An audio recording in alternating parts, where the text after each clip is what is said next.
Mundo Católico trae para ti el pulso del Papa. Escúchalo aquí, por Mundo Católico, construyendo la civilización del amor.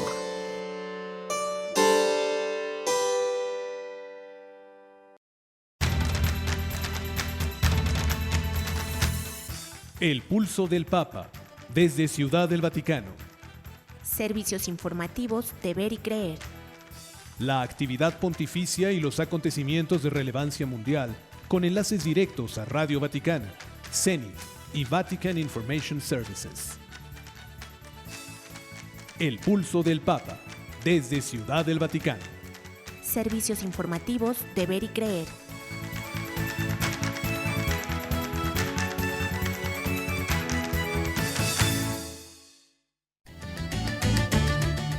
El Santo Padre afirma: en la Virgen de Guadalupe, María se mestizó para ser madre de todos. El Papa invita a vivir el sufrimiento con fe en Cristo.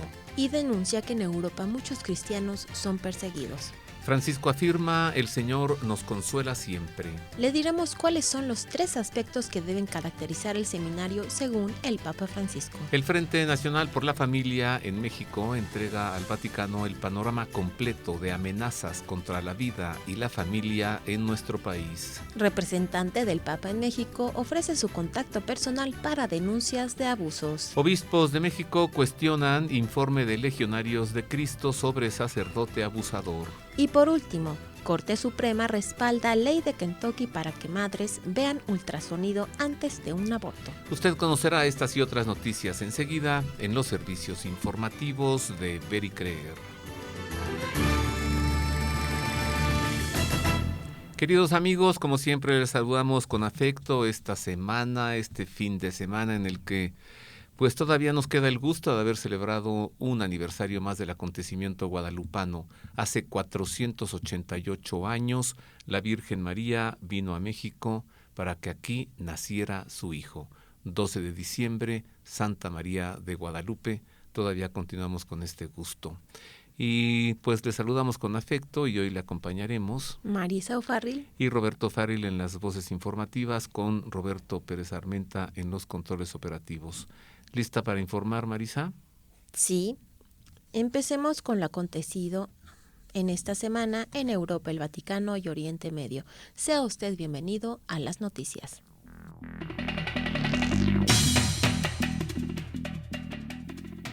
Iniciamos con noticias del Papa para informarle que Francisco celebró el 12 de diciembre en la Basílica de San Pedro del Vaticano la misa por la fiesta de Nuestra Señora de Guadalupe, en la que destacó el carácter mestizo de esta aparición con la que María se hizo madre de toda la humanidad.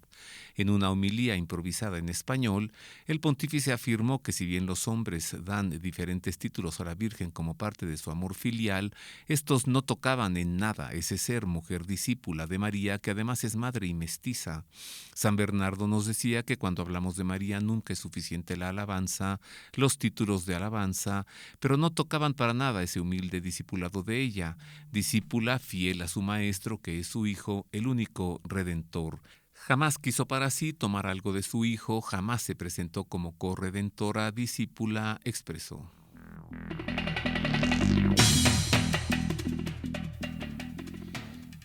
El Papa invitó a los cristianos a interpretar el sufrimiento con los ojos de la fe en Cristo, al igual que hacía San Pablo durante su peregrinación de encarcelado.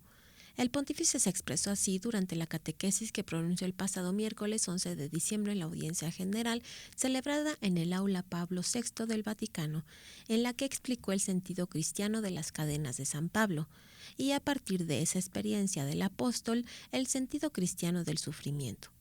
Pablo no es solo el evangelizador lleno de ardor, el misionero intrépido entre paganos que da vida a nuevas comunidades cristianas, sino que también es el testigo sufriente del resucitado, afirmó.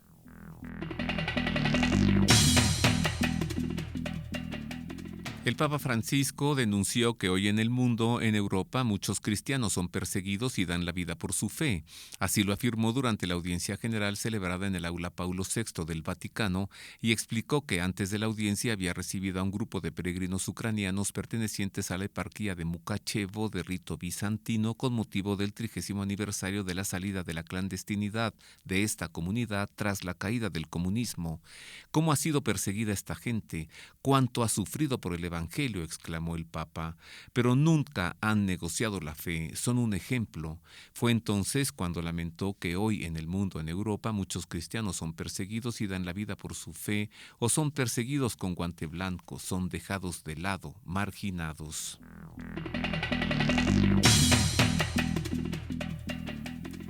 Francisco se unió el pasado martes a la conmemoración por el Día Internacional de los Derechos Humanos con una reflexión para alertar que si no se respeta la sacralidad e inviolabilidad de la persona, no quedan fundamentos para defender estos derechos.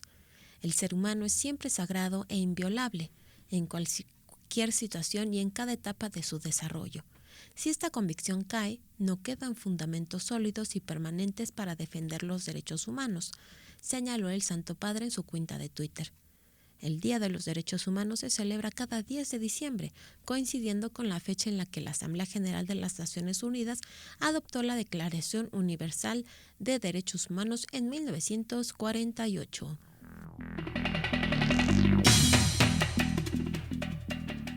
En más información le damos a conocer que en su homilía de la misa celebrada en la Casa Santa Marta el pasado martes, Francisco explicó que el Señor nos consuela siempre y cuando nosotros permitamos ser consolados. Al reflexionar en un pasaje bíblico del profeta Isaías, el Papa destacó que el Señor guía a su pueblo, lo consuela y también lo corrige con la ternura de un padre, de un pastor. Se trata de un pueblo, si se trata también de un anuncio de esperanza, indicó el Papa, quien relató que el buen pastor consuela y corrige con ternura. El Señor conduce, el Señor guía a su pueblo, el Señor corrige, también diría el Señor castiga con ternura. La ternura de Dios, las caricias de Dios. No es una actitud didáctica o diplomática de Dios, le viene de dentro, es la alegría que Él tiene cuando un pecador se acerca y la alegría lo hace tierno, señaló el Papa.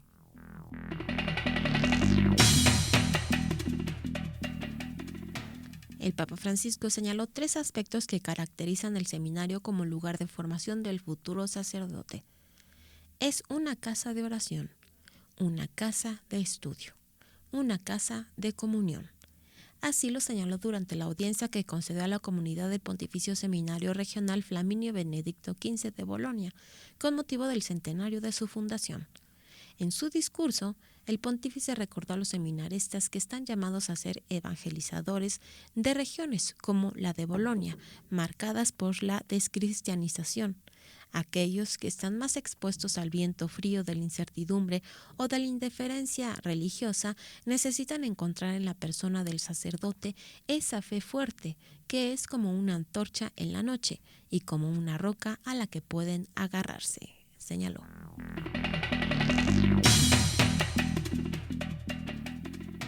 En otras noticias le informo que Daniel Ibáñez es un joven fotógrafo que trabaja en la oficina de Roma del grupo ASI y EWTN.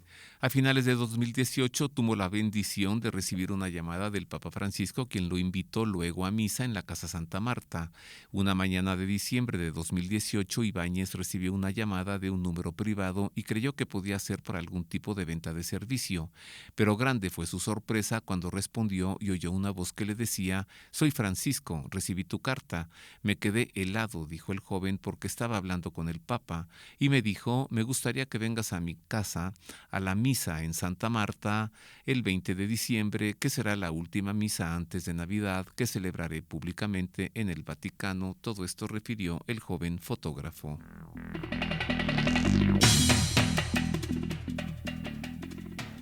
El Papa sigue de cerca las noticias que llegan del avión militar chileno desaparecido cuando se dirigía a la Antártida.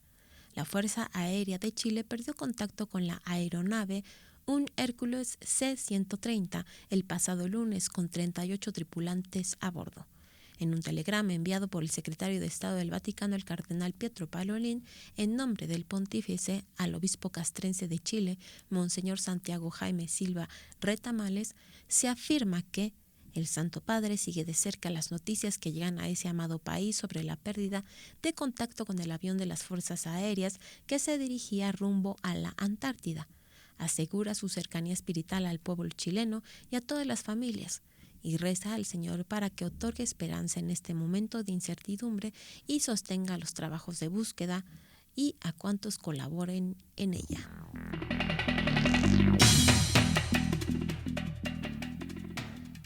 En otras noticias, el Papa Francisco visitó en la tarde del pasado lunes la exposición de pesebres Cento Presepi in Vaticano, que se expone en Roma en la Sala Pío X de la Vía della Conciliazione, muy cerca del Vaticano.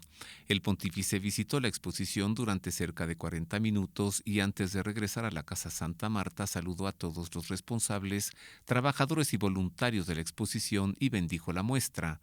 La exposición acoge más de 130 pesebres del mundo, algunos de ellos de gran valor ya que son auténticas obras de arte.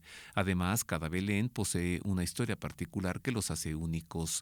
Los pesebres son de diferentes estilos, clásicos y modernos, adaptados a las características culturales de su lugar de origen.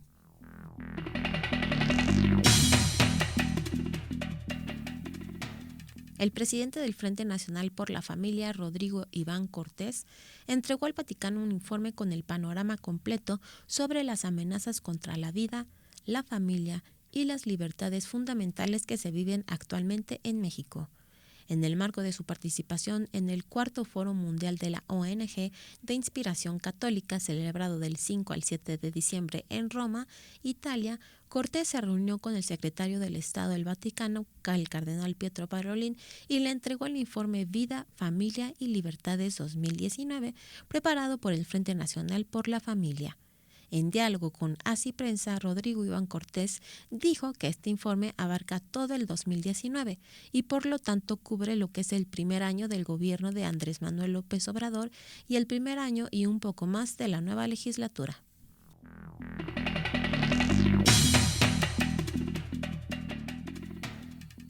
En conmemoración de los 50 años de la ordenación sacerdotal del Papa Francisco, la Oficina Filatélica y Numismática del Vaticano lanzó 2 estampillas con la figura del Santo Padre que reproducen 2 pinturas realizadas por el pintor español Raúl Berzosa. El 13 de diciembre de 1969, Jorge Mario Bergoglio fue ordenado sacerdote por el entonces arzobispo de Córdoba, Argentina, Monseñor Ramón José Castellano, marcando el comienzo de una larga historia de dedicación, servicio y amor por la Iglesia, señala la Oficina Filatélica. En la primera estampilla, con un costo de 1.10 euros, se puede ver a un joven Bergoglio reflejando la alegría de aquella víspera del tercer domingo de Adviento cuando fue ordenado sacerdote.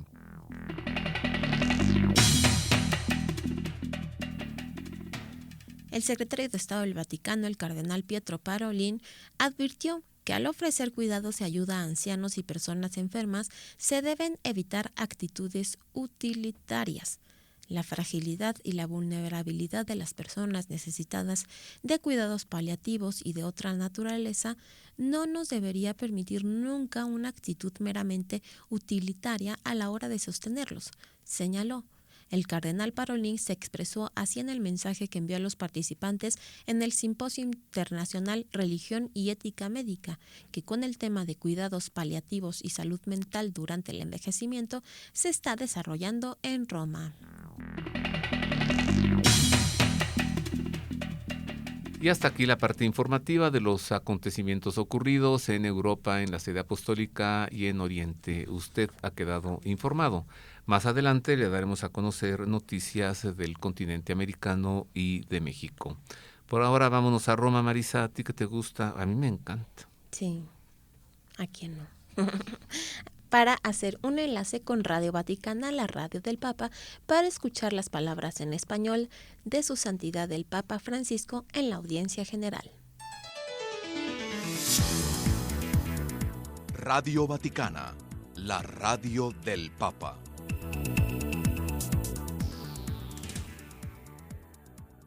Queridos hermanos y hermanas, siguiendo el viaje del Evangelio que nos narra el libro de los Hechos, descubrimos que San Pablo, evangelizador, lleno de entusiasmo, misionero e intrépido, participó también en los sufrimientos de la pasión del Señor Jesús, pues como él, fue igualmente odiado y perseguido. San Pablo fue llevado ante el rey Agripa para defenderse de las acusaciones que le hacían sus enemigos. Hablando ante el rey, manifestó su íntimo legamen con el pueblo de Israel y contó la historia de su conversión. Fue Cristo resucitado quien lo hizo cristiano y quien le encomendó la misión de ser apóstol de los gentiles. Pablo, obediente al mandato del Señor, se dedicó a demostrar cómo Moisés y los profetas habían preanunciado lo que él les anunciaba, que Jesucristo, por su pasión, muerte y resurrección, había sido constituido Señor y Salvador. Pidamos a Dios nuestro Padre que nos conceda perseverar en los momentos de prueba y que nos dé también la capacidad de leer todos los acontecimientos de nuestra vida con los ojos de la fe para mantenernos fieles en nuestra vocación de discípulos misioneros. Que Dios los bendiga.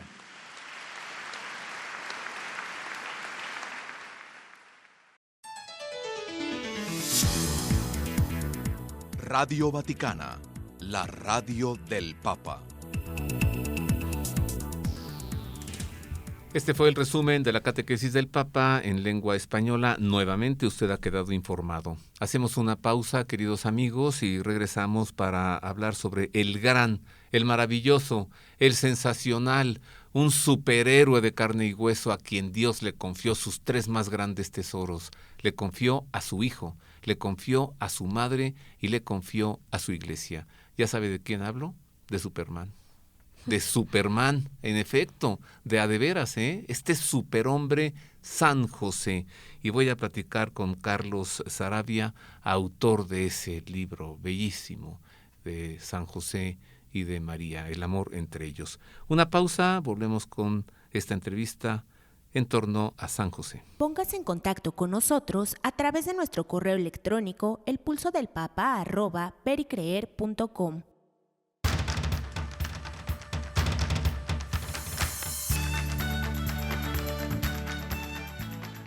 El Pulso del Papa, desde Ciudad del Vaticano. Servicios informativos de Ver y Creer.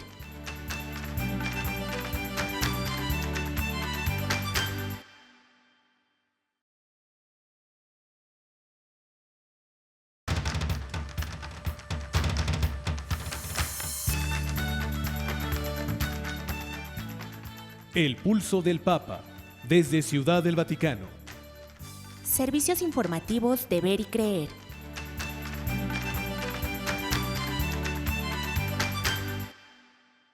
Queremos conocer su opinión.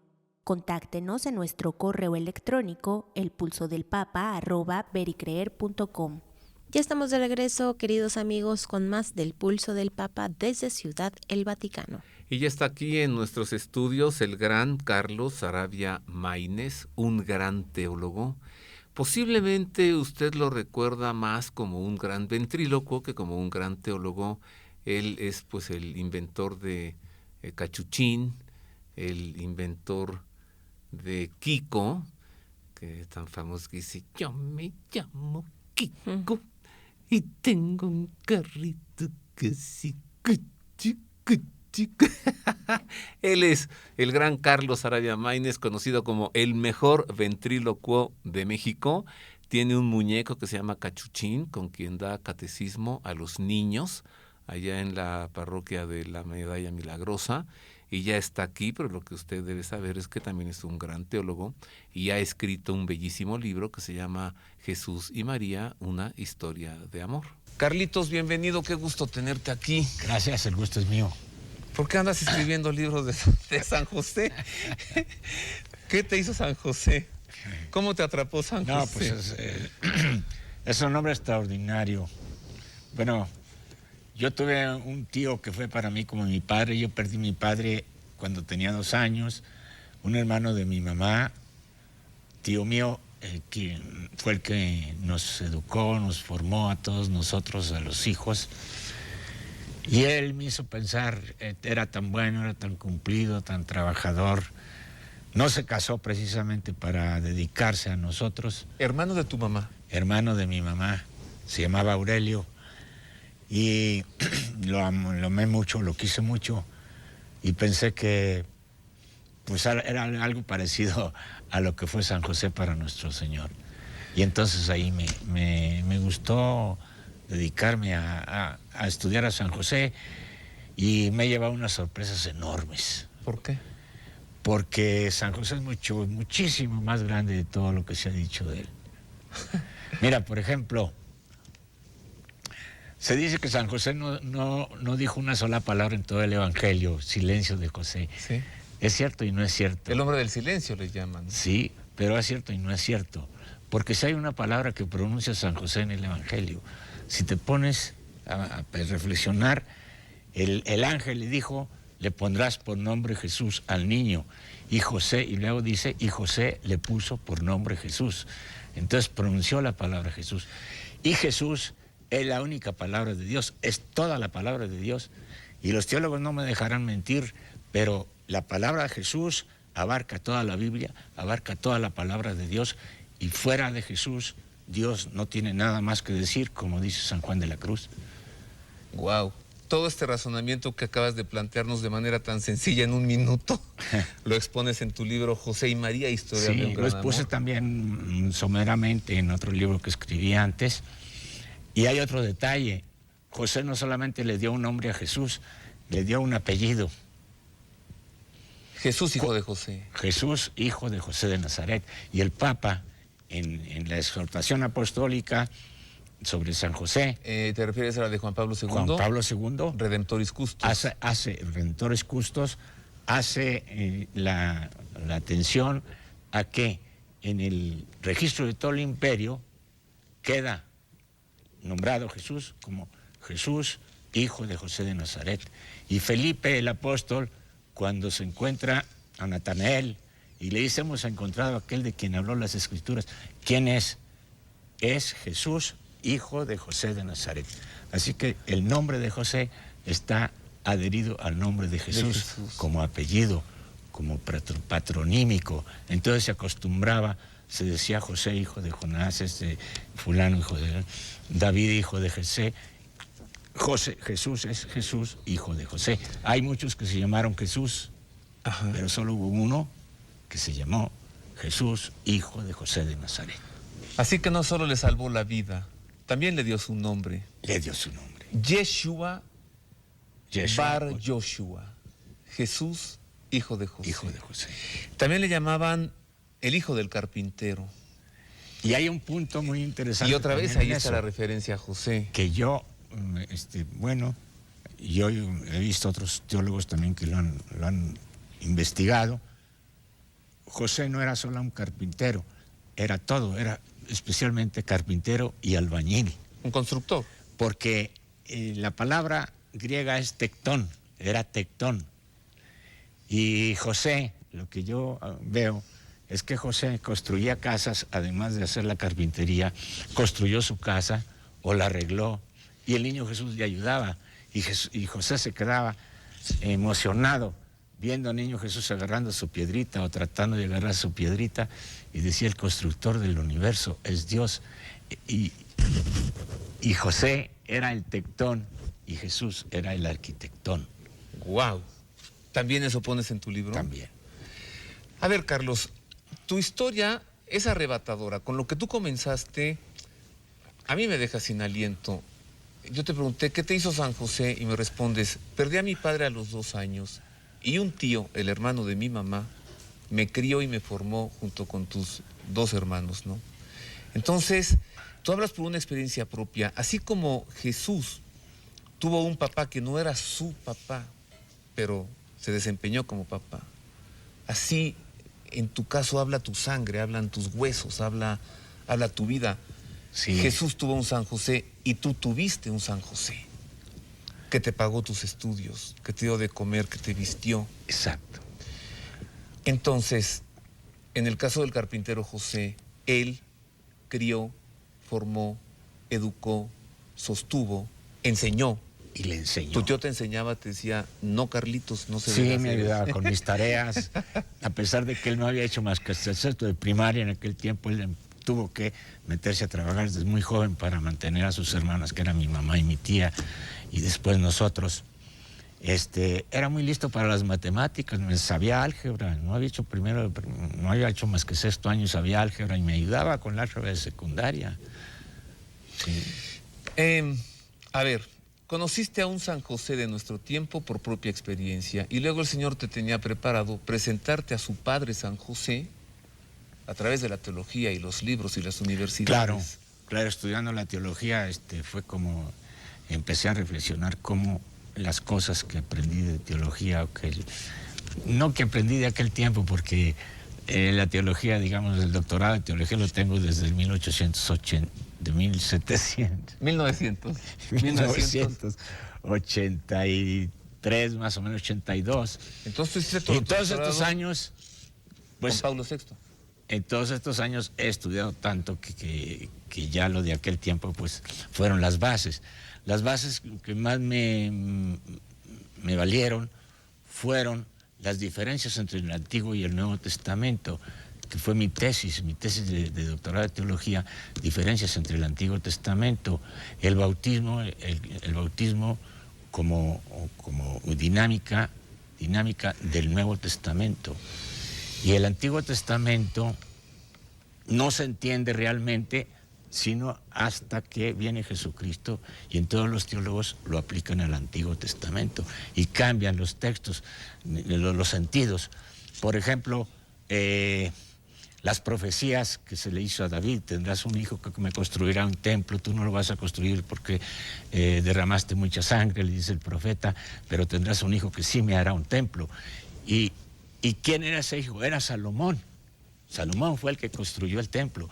Pero en el Nuevo Testamento ya tenemos otra lectura. El verdadero hijo que construye verdaderamente un templo a Dios es Jesucristo. Y esas profecías de que el Mesías nacerá de una virgen se cumplen en Jesús, la noche de Navidad.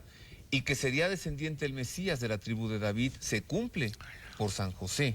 Se cumple por San José. Tú sabes, es muy interesante, Carlos, que en la ciudad de Nazaret, en Israel, se conserva el lugar donde estuvo la casa de San José. El lugar donde estuvo. ¿Sabes que se conserva la bodega, la cisterna? Qué bonito. Y arriba hay una iglesia.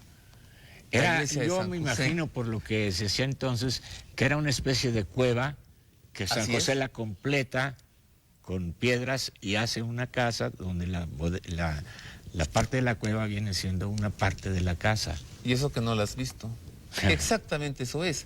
Y está el lugar de la carpintería donde él trabajaba, que era precisamente una cueva, una oquedad en la roca, ¿no? Le dice: a todo aquel que escriba tu historia, Carlos, tú lo acabas de hacer, borraré, ¿cómo se? Quemaré el libro de sus pecados. Dice, y te lo entregaré a su cuidado durante toda su vida. Una quemazón espantosa.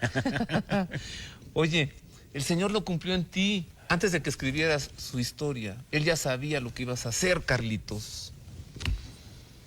No, pues es hermoso todo eso. Pues me viene la idea, tengo un capítulo dedicado a la casa de San José. ¿Aquí? Entre los judíos, la casa tiene un doble sentido. Tiene un sentido de linaje. Ajá. Se habla del linaje de David, se dice la casa de David, es el linaje de David. Y se habla de la casa en sentido también material, que se construye. Y entonces en José está la construcción de la casa, y también cómo su casa es la casa de David. Y cómo él al traer a Jesús a su casa, convierte su casa en casa de Dios. Ah, de eso hablas aquí. Sí, y esto es hermoso. Además, no nada más es la casa de Nazaret, que entre paréntesis, no es José el que entra a formar parte de la casa de María, sino María entra a formar parte de la casa de José, en los dos sentidos, de estirpe y de casa material. Lugar de residir. Su casa de José no es nada más ahí, no es más la de Nazaret, también la cueva de Belén es casa de José. Él la arregló, la limpió, la adaptó para que naciera Jesús. ¿Ah, sí? La casa donde vivió en Egipto, también San José es el que la arregla y todo, aunque no fuera de él, es el que la arregla, el que la prepara para que viva en ella Jesús y María. Un buen tiempo. Y al regresar no se sabe si regresa a la misma casa que habían dejado en Nazaret o a otra, que él tiene que reconstruir. O es la vieja que la tiene que reconstruir, la antigua casa, o es una casa nueva que la reconstruye. Y es ahí donde Jesús participa como arquitecto, como ellas, y José como tectón. Es el arquitecto del universo. La casa de José es el universo, es la casa de Dios, es la tienda donde Yahvé recorría el desierto junto con todo el pueblo. Era una tienda hasta que no construyó un templo de piedra Salomón. Es creador del universo. Oye, Carlitos, ¿tú sabes cuánto tiempo habrá durado la estancia de la Sagrada Familia en Egipto? Fíjate que no se sabe, pero por lo menos tiene que haber sido varios años. A ver, hay una pista histórica, dice el Evangelio. Cuando murió Herodes, regresaron a Nazaret, ¿no? Habría que buscar en la historia cuándo murió Herodes. Antipas. Sí. ¿Puedo leer algo de de los capítulos de este libro? ¿Cómo no? José y la doncella. La doncella es María. Claro. El abandono. Si quieres hacer algún comentario. El abandono es cómo José piensa cuando sabe que María está encinta por obra del Espíritu Santo, piensa retirarse, sacrificarse. ¿Por qué? Porque dice, no quiero que el mundo piense que este es mi hijo, es hijo de Dios, o es el gran misterio de Dios. Después lo va a entender que es hijo de Dios, pero al principio es el gran misterio, y él piensa retirarse. No es porque tuviera celos de María o porque tuviera sospecha. Esa es una teoría nueva que muy de León Dufour y de Karl Rahner. Oye, tus fuentes son teologazos, Javier León Dufour, sí, Karl Rahner. Y hacen la traducción como el ángel le dice a José, como tú sabes, María está encinta por obra del Espíritu Santo, pero José piensa irse no por abandonarla, sino la tiene que abandonar en el sentido de que él en conciencia, porque era justo, dice el Evangelio, piensa retirarse. No le parece justo que la gente piense que sea él el padre, y por eso le aparece el ángel y le dice, no temas, tú recíbelo en tu casa como si a tu hijo, será tu hijo. No temas recibir en tu casa a María. ¿Por qué dices que San José restituye la paternidad de Dios? Porque en realidad Adán pierde la paternidad de Dios. Dios es padre del hombre. ¿Por qué es el padre? Porque es el creador de todo, porque es el que da todo, porque es el que hace todo. Y Adán, digamos, la humanidad niega esa paternidad de Dios y cae entonces en algo tremendo. El filósofo tendrá que hacer elucubraciones para poder hablar de Dios, y hablará del imperativo categórico, del principio primero, pero no tiene un padre. El filósofo no tiene un padre. Y José, al renunciar a la paternidad de Jesús, hace entrar en el mundo al Padre Dios. Y Jesús puede hablar de mi Padre porque José renunció a ser padre carnal de Jesús. Tú me acabas de recordar una expresión maravillosa, Carlitos. También cuenta la tradición que el Señor le preguntó un día a José, a ver si tú sabes esto, muy agradecido: José, ¿qué puedo hacer por ti? Dime, y yo te puedo dar lo que me pidas. Y le responde: no quiero más que diluirme en tu historia y solo ser la sombra del Padre. Bueno, el tema de la sombra del Padre es bellísimo. Jan Dobraszynski, sí, el autor. Es bellísimo el tema. La sombra del Padre. Hay un salmo que dice: tú que habitas a la sombra de Yahvé, di a Dios mi protector, mi cobijo. Y entonces, si nosotros nos ponemos bajo la sombra de José, nos ponemos bajo la sombra del Padre. La sombra de José es la sombra del Padre. Y entonces puedo decirle a Dios tú eres mi protector. Bueno, me recordaste el relato de la transfiguración en el monte. Dice, una nube los cubrió con su sombra. A Pedro, Santiago y Juan, cuando el Señor se transfigura y se muestra ante ellos, dice, una sombra los cubrió con su sombra, y cuando voltearon ya solo estaba Jesús a su lado. Sí, también está la sombra que cubrió al pueblo en su peregrinación por el desierto, que era la nube que les daba la sombra. Que eso es muy bello, una comparación entre David y José, entre Moisés y José. A Moisés lo cubrió la sombra de Yahvé, a Moisés y al pueblo los cubrió la sombra de Yahvé por todo el desierto. Con José pasa al revés. Viene de Egipto a la tierra prometida por ese mismo desierto, y él con su sombra está cubriendo a Yahvé. Ah, claro. A Yahvé hecho carne, en Jesús, la sombra del Padre. Ah, pues sí, la sombra del Padre. Bueno, Carlitos Arabia Maínez, qué gusto haber platicado contigo, querido amable público, qué gusto haberle presentado esta visión maravillosa del gran San José. Hacemos una pausa en los servicios informativos de Ver y Creer, y al regresar le daremos a conocer noticias de América y de México, y también le hablaré sobre el lugar en el que nació Jesús, pues estamos ya a unos días de celebrar la Navidad, así que nos iremos hasta Belén para conocer detalles de la gruta de la Natividad. Haga suyo este espacio. Le invitamos a enviar sus sugerencias y opiniones a nuestro correo electrónico elpulsodelpapa@vericreer.com.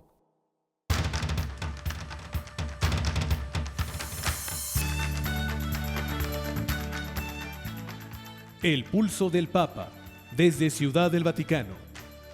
Servicios informativos de Ver y Creer.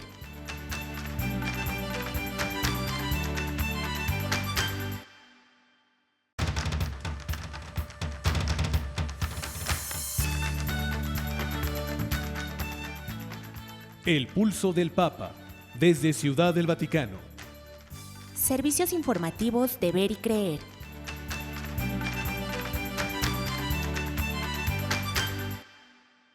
Comparte este espacio con nosotros. Escríbanos a nuestro correo electrónico elpulsodelpapa@vericreer.com. Regresamos con los servicios informativos de Ver y Creer. Y ya estamos listos para informarle a usted sucesos ocurridos en el continente americano y en México, así que nuevamente sea usted bienvenido a la información.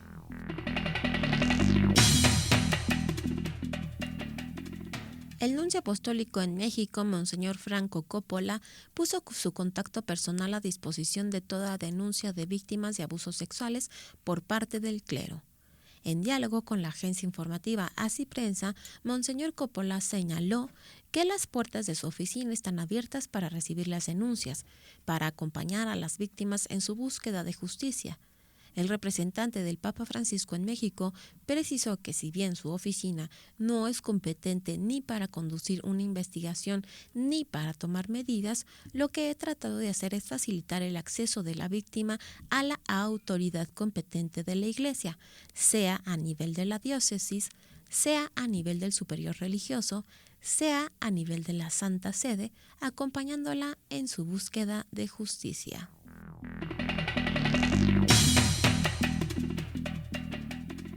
En más noticias de México le informo que la Conferencia del Episcopado Mexicano cuestionó el informe de los Legionarios de Cristo sobre los abusos cometidos por el padre Fernando Martínez Suárez, hallado culpable de abusos sexuales contra 7 niñas y un niño, todos menores de 11 años. En el comunicado titulado Siempre a favor de las víctimas, emitido el pasado 10 de diciembre, los obispos se refirieron a los abusos cometidos por el padre Martínez, de 79 años, y señalaron que en el informe de los legionarios no hemos encontrado un acto concreto de justicia y reparación para las víctimas, ni quien actualmente por parte de la congregación asuma la responsabilidad de transparentar a los responsables del encubrimiento.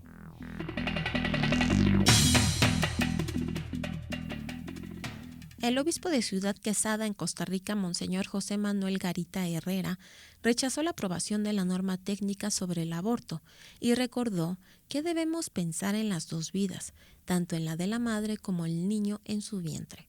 El aborto se despenalizó en Costa Rica en 1970 por medio del artículo 121 del Código Penal. Sin embargo, al no existir una norma técnica, la aplicación de esta ley no es posible en su totalidad. El Estado inició la elaboración de una normativa técnica que fue trasladada a la Junta Directiva de la Caja Costarricense del Seguro Social el pasado 10 de diciembre. Luego de su aprobación, será firmada por el presidente Carlos Alvarado, según detallan diferentes medios de comunicación del país.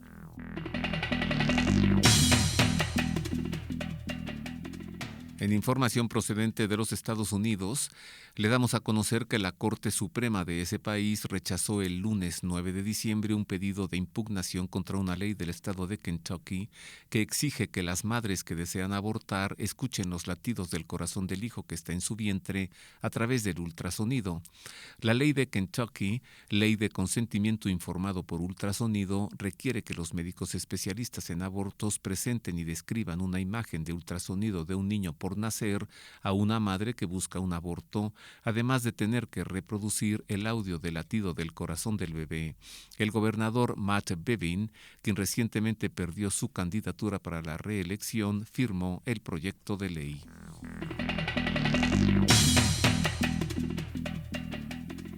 El pasado sábado 7 de diciembre se inauguró en Orizaba, estado de Veracruz, el monumento a la vida titulado Ni una más ni uno menos, una iniciativa del Centro de Ayuda para la Mujer Latinoamérica de Orizaba.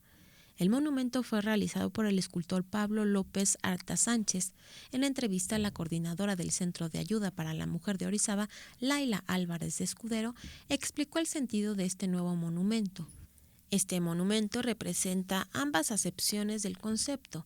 Por un lado, pretende representar la garantía del Estado y la sociedad a respetar la vida de todo ser humano, especialmente de dos de los sectores más vulnerados actualmente como son la mujer, tantas veces violentada, y el ser humano en gestación, dijo Álvarez de Escudero.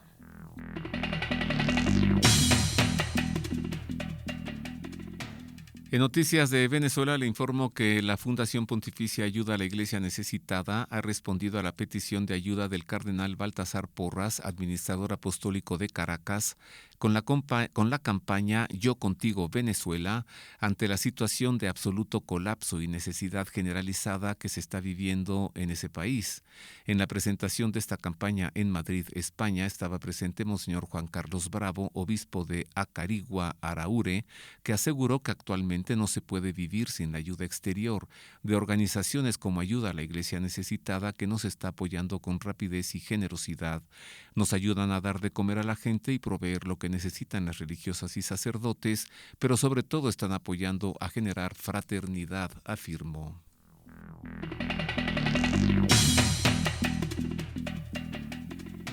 El secretario general de la Conferencia Episcopal de Nicaragua, Monseñor Juan Abelardo Mata, denunció la detención arbitraria del sacerdote Alcides Peña por parte de la Policía Nacional e indicó que se trató de un acto de hostigamiento. Monseñor Mata, también obispo de Estelí, hizo la denuncia el domingo pasado. Indicó el padre Peña fue detenido el sábado en el municipio de Ocotal y liberado al día siguiente. El prelado dijo que el delito del que lo acusan es de alterar el orden público durante 31 veces durante una misa. Por eso denunció las arbitrariedades de esta detención y en las que se han violentado una vez más los derechos humanos elementales y el debido proceso, y pidió a la Policía Nacional responsabilizarse por estos abusos de autoridad.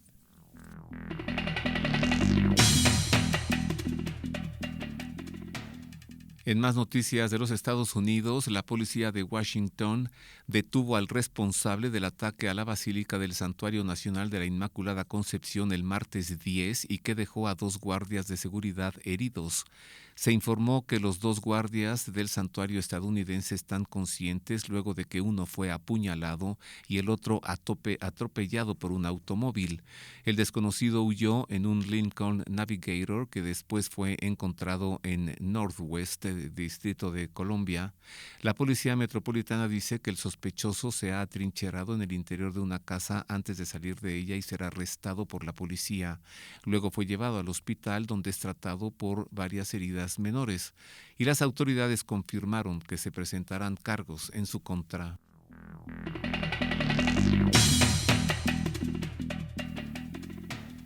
El Consejo Episcopal Latinoamericano y del Caribe convocó para el jueves 12 de diciembre en la fiesta de la Virgen de Guadalupe una jornada continental de oración por la paz en el continente.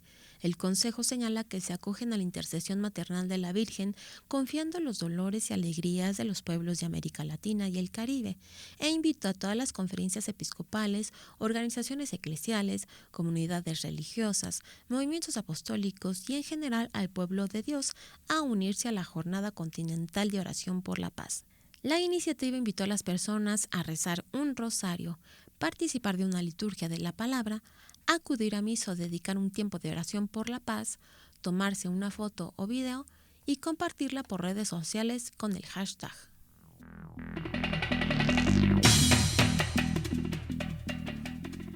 Y hasta aquí las noticias de América y de México. Usted nuevamente ha quedado bien informado. Y Roberto, nos vas a presentar tu editorial que, como ya nos dijiste, se trata de la Gruta de la Natividad.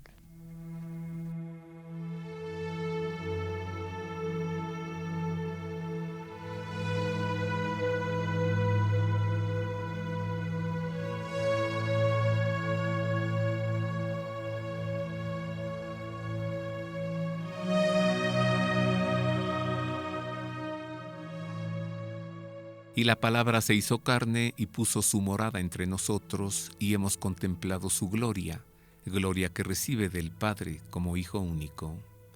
El nacimiento de Jesús ocurrió en Belén de Judea en tiempos del rey Herodes, a donde acudió José desde Galilea, de la ciudad de Nazaret, y mientras allí estaba junto con María su esposa, que estaba encinta, se le cumplieron los días del alumbramiento y dio a luz a su hijo.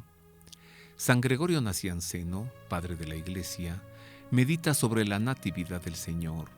Cristo nace, canten el gloria. Cristo baja del cielo, vayan a su encuentro.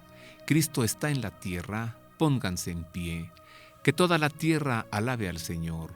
Y para retomar estas dos cosas en una sola, gocen los cielos, exulte la tierra, porque aquel que pertenece al cielo está ahora en la tierra. Cristo se hizo carne, tiemblen y gocen, tiemblen por el pecado, gocen por la esperanza. En esta ciudad de Belén, cuyo nombre significa casa de pan, localizada a 7 kilómetros de Jerusalén y a 100 de Nazaret, precisamente sobre la gruta en la que nació el Salvador, Santa Elena, madre del emperador Constantino, hizo edificar una iglesia en el año 339, como refiere el historiador Eusebio de Cesarea. Esta primigenia iglesia fue saqueada y destruida por los samaritanos en el año 529, por lo que se edificó otra de mayores dimensiones a indicación del emperador Justiniano. Es la actual Basílica de la Natividad, la iglesia bizantina más antigua del mundo. De planta basilical en forma de cruz latina, de 5 naves, mide 54 metros de longitud. La nave central es flanqueada por 44 columnas de piedra caliza color rosa con capiteles corintios de mármol blanco distribuidas en 4 filas. Durante la invasión persa del año 614 se salvó de ser destruida gracias a que las imágenes de los Reyes Magos, ataviados a la usanza persa, hicieron pensar a los saqueadores que el edificio pertenecía a su propia cultura. También se salvó de la invasión sarracena del año 647 porque los musulmanes tienen a Jesús como profeta y a María como la santa que lo concibió. Entre 1165 y 1169, la basílica fue restaurada por los cruzados y embellecida con 2.000 metros cuadrados de exquisitos mosaicos incrustados de oro y de madreperla, e ilustrada con escenas del Nuevo Testamento. Las columnas de la nave fueron decoradas por el pintor Basilio con medallones que representan a los antepasados de Jesús. Al interior, debajo del presbiterio, se localiza la Gruta de la Natividad, contenida por una capilla de 12,30 por 3,5 metros, bajo cuyo altar, en el piso revestido de mármol, una estrella de plata con un orificio al centro que permite tocar la piedra original marca el sitio en el que nació Jesús con la inscripción: aquí, de la Virgen María, nació Cristo Jesús. La capilla es iluminada por 53 lámparas de aceite encendidas día y noche. Frente a la capilla de la gruta, junto al altar de los Reyes Magos, se veneran reliquias del pesebre, colocado en un hueco de la roca que, aunque ahora está recubierto de mármol, antes lo estuvo de plata. Actualmente la basílica está en posesión de la Iglesia Católica, confiada a los franciscanos en 1347, a la Iglesia Ortodoxa griega desde 1669 y a la Iglesia Ortodoxa armenia desde 1829. En sus derechos y privilegios respectivos, las tres iglesias se sujetan a las disposiciones del Acuerdo de Statu Quo de los Lugares Santos de 1852.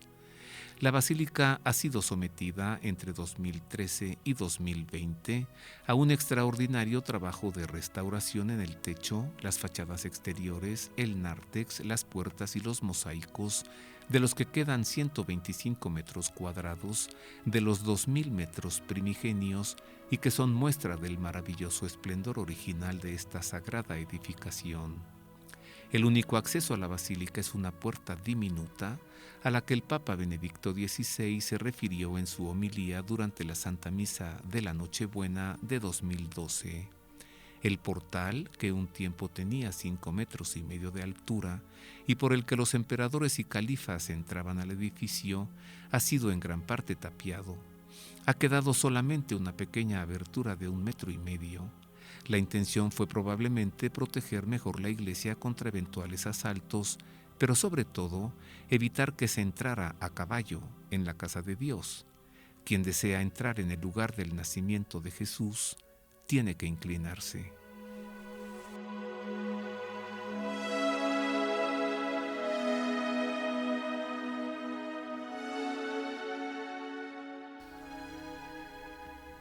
Hasta aquí la Gruta de la Natividad. Vámonos allá. Uno de mis sueños es celebrar la misa de Navidad allí. Ándale. En ese lugar. Muy padre. Sí, en la Basílica de la Natividad. Y claro, ya estando allí, pues yo iré a la víspera, ¿no? A la misa de gallo. Uh-huh. Y al día siguiente a la misa de Navidad. En el lugar en el que Jesús nació. Sí. Vámonos allá. Vámonos ya. Así que ya nos vamos. Muchas gracias por haber estado con nosotros. Un gusto haberle servido a través de la radio. Marisa O'Farrill y Roberto Farri, le deseamos una feliz semana, Dios le guarde. Y a nombre de nuestro operador Roberto Pérez Armenta, pues también feliz semana. Mientras tanto, le dejamos la bendición del Santo Padre y le deseamos una bonita semana y lo esperamos la otra semana en otra emisión más del Pulso del Papa. Dominus vobiscum. Et cum spiritu tuo. Sit nomen Domini benedictum. Et hoc nunc et usque in saeculum. Aiutorium nostrum in nomine Domini. Qui fecit caelum et terram. Benedicat vos omnipotens Deus, Pater et Filius et Spiritus Sanctus. Amén.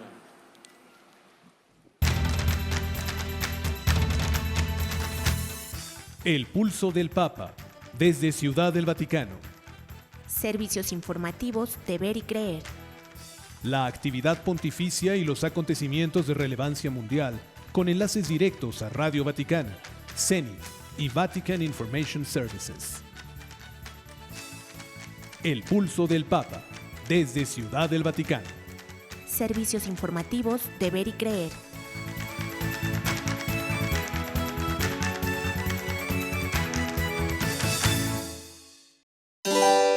Mundo Católico trae para ti el Pulso del Papa. Escúchalo aquí, por Mundo Católico, construyendo la civilización del amor.